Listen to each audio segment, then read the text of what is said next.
title, we are canning ham and beans soup. And I'm gonna do it in pint jars, so this is a perfect lunch for me to take to work. I was inspired on this video by Mandy over at More to Life. And I'm gonna leave a link to the video where she canned this soup in quart jars and let you, you get to watch both of them.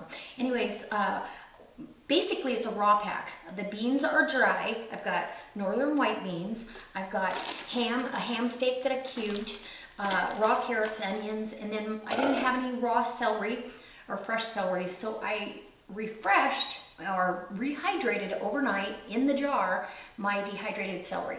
So we're gonna use that. I'm gonna use, she adds potato flakes, and I'm gonna use Thrive's potato flakes in this. I've also got some herbs de Provence and some fresh garlic.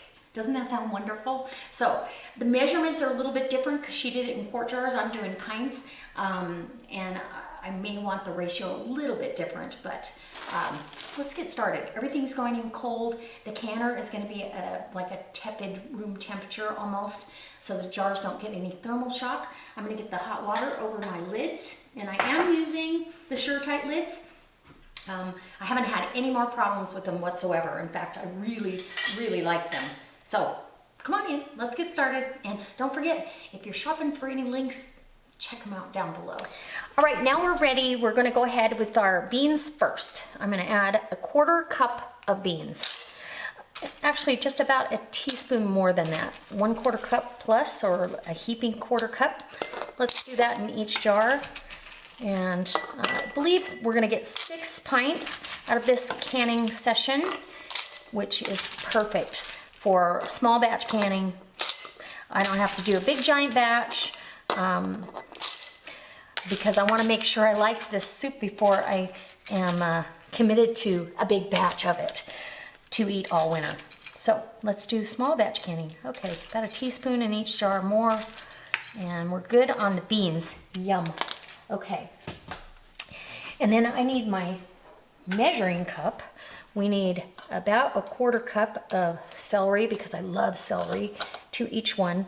And let me just do a couple here, and then we'll get started with the,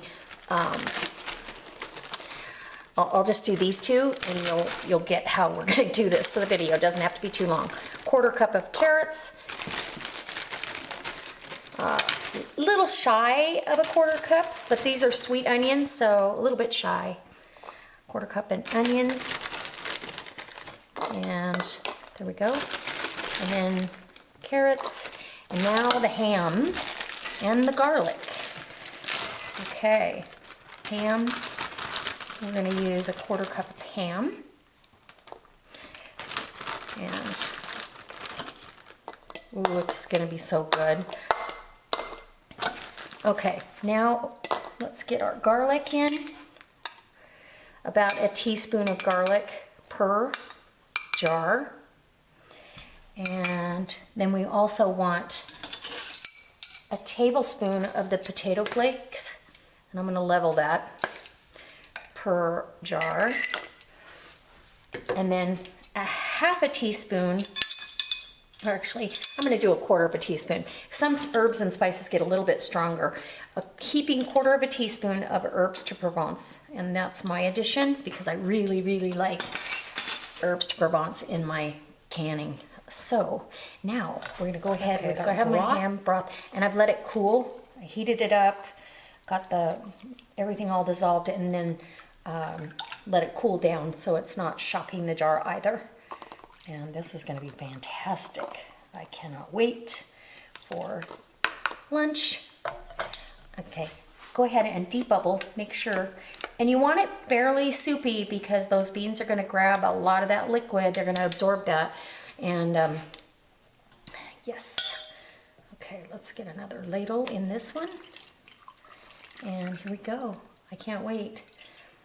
Thank you, Mandy, for the recipe. I had asked a couple of the girls if they had a recipe, and Mandy came through. So there you go. That's as easy as that is. Grab a paper towel and wipe the rim of your jars. Do a last-minute inspection with your fingertip to make sure there's no nicks or irregularities on the jar. These jars have been in my Pantry for years. So I do like to, because of the date, I like to line up the label with, because it's got a spot for the date on these, and I like to line that up with the ball emblem or the Kerr emblem on the jar. I know it's just me. See, just hold on to it and fingertip tight. It goes in the canner, and look how beautiful that is. That's just going to be delicious. These are going to can after I vent the canner and bring it up to speed, and I do it very slowly. These are going to can for 75 minutes because it's meat and beans in there, and then we'll let the canner cool down on its own, and we'll be rocking and rolling. Okay, we'll see you when we're pulling these out of the canner or somewhere in between. Okay, so for you new canners, this is my 10.5 quart All-American pressure canner. This holds 6 pints if you use at least one of the smallmouth jars. They're a little bit skinnier, I don't, for whatever reason. Anyways, so I got 6 pints, and there was enough left over to make a pot of soup and duplicate the recipe. So that's what I'm doing. The beans will take all afternoon, but that's all right, I got all day. And I let this vent for 10 minutes. I just put the weight on, and now our pressure is building. Once it gets up to 15 pounds of pressure, and that's because of my altitude, then I will start my timing. I've got my stove on a pretty, this is right about where it wants to rock and roll. And what happens is when the pressure builds up to maintain the 15, it will release some steam by jiggling that weight. And then it'll, build back up, release some steam. So you only want that to jiggle about a couple times a minute, and you're good to go. And that way you're not forcing your jars to be too hot too fast and then trying to cool them down too fast. That's where you get siphoning. So anyway, for all you new canners, or just a reminder, I love canning days. Okay guys, so our canning session is over. It's been able to come down off of pressure, and you want to do that gradually. You don't want, and this weight is still hot to touch, so you don't want to rush this part. And I don't even rush after I take that off, because as soon as I open, and I'm opening opposites just like I put these on, as soon as I open this, it's going to rest here. I'm not going to pull those jars out immediately. And I will tell you, when I was younger, I used to pull them out. And even, not even that long ago, I would pull them out immediately, and you don't want to do that because your jars are still under a lot of pressure. Everything's boiling in there.